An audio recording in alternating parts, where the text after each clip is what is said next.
आपने कभी खामोशी की आवाज़ को सुना है? वो खामोशी जो कभी सुकून बनकर दिल को थाम लेती है, तो कभी बिन कुछ कहे बहुत कुछ कह जाती है।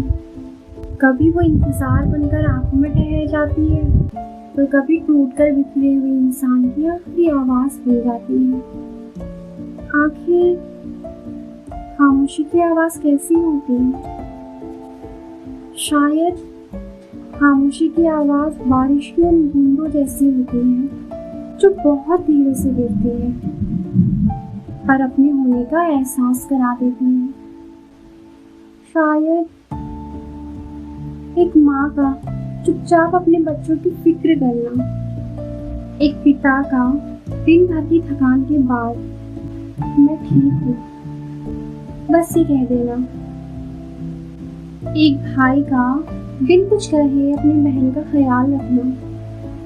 शायद यही खामोशी की आवाज़ होती है। क्या खामोशी सिर्फ चुप रहने या ना बोलने का नाम है? या खामोशी वो है जब हमारे पास हजार शब्द होते हुए भी कुछ नहीं होता? क्या खामोशी सच में खामोश होती है, या वो जो हर उस बात को बोल देती है जो हम शब्दों में नहीं बोल पाते? लोग कहते हैं जो खामोश होते हैं उनके पास कुछ नहीं होता। सच तो ये है जिनके पास बहुत कुछ हो, अक्सर वही लोग खामोश हो जाया करते हैं। क्या खामोशी सिर्फ कमजोरी है या सबसे बड़ी ताकत? आधी रात को आंखों से निकला आंसू जिसे किसी ने नहीं देखा, उसकी अपनी आवाज है। लाखों की भीड़ में खड़ा इंसान जो खुद को अकेला महसूस करे, उसकी अपनी आवाज होती है। एक पिता का खामोशी से अपने बच्चे को पहली बार गोद में लेना, उस खामोशी की अपनी एक आवाज होती है। अगर खामोशी की आवाज नहीं तो वो हमारे दिल तक कैसे पहुंच जाती है?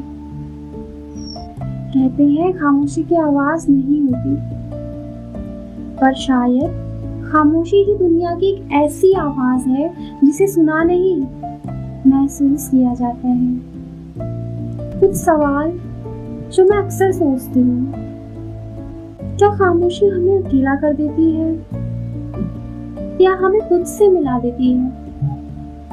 हम लोगों की आवाज तो सुन लेते हैं, मगर क्या हम कभी किसी की खामोशी समझने की कोशिश करते हैं? क्या खामोशी सिर्फ दुख है या वो खुशी जिसे सुकून का दूसरा नाम कहा जाता है? शायद खामोशी किसी के इंतजार की आवाज होती है, जो किसी घड़ी की टिक टिक में नहीं बल्कि हर गुजरते दिन के साथ और गहरा होता चला जाता है। या शायद उन ठंडी हवाओं जैसी जो कुछ कहती नहीं, दिखती नहीं, पर दिल को सुकून ले जाती है। शायद खामोशी की आवाज जैसी होती है।